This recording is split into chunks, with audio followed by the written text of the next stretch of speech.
खरीप हंगामातील सोयाबीन आणि इतर पिकांच्या उत्पन्नातून शेतकऱ्यांच्या उत्पादन खर्चही निघाला नाही। त्यामुळे रब्बी हंगामातील पिकांपासून शेतकऱ्यांना मोठी आशा आहे, परंतु भाव कमी असल्यानं शेतकऱ्यांची निराशा होताना दिसत आहे। सध्या हरभरा सोंगणीला सुरुवात झाली आहे।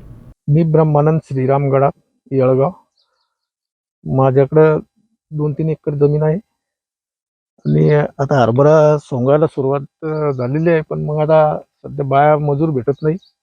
मजूर भेटत नसल्यामुळं अडचणीत येऊ राहिला शेतकरी। तरी हरभऱ्याला भाव तर काही नाही, तरी 7-8 हजार रुपये भाव द्यायला पाहिजे, तरच परवडेल शेतकऱ्याला। आणि लाडकी बहिणीच्या योजनेमुळं मजूर तर काही भेटतच नाही। काही काम करायला मजूर यायला तयार नाही, त्यामुळं योग्य भाव द्यायला पाहिजे 7-8 हजार रुपये हरभऱ्याला तरी। आता हरभरा सोंगणीला सुरुवात झालेली आहे। एकंदरीत या सोंगणीसाठी मजूर मिळत नाही। लाडक्या बहिणीमुळे मजूर घरी राहते, परंतु इथं येत नाही आणि मार्केटमध्ये भाव सुद्धा नाही।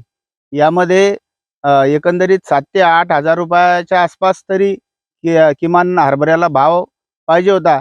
आपण जर विचार केला तर सर्व खर्च मिळून यामध्ये कोणत्याही प्रकारचं उत्पन्न निघत नाही आणि शेती ही घाट्यामध्ये जात आहे। काय मागणी आहे सरकारकडे? सरकारकडे हीच मागणी असेल की बा शेतमालाला योग्य तो भाव द्या आणि आतापर्यंत कोणत्याही प्रकारचे भाव वाढलेले नाही, त्यामुळे शेतकरी आत्महत्येस प्रवृत्त होत आहे। कर्जाचा बोजा डोक्यावर आहे।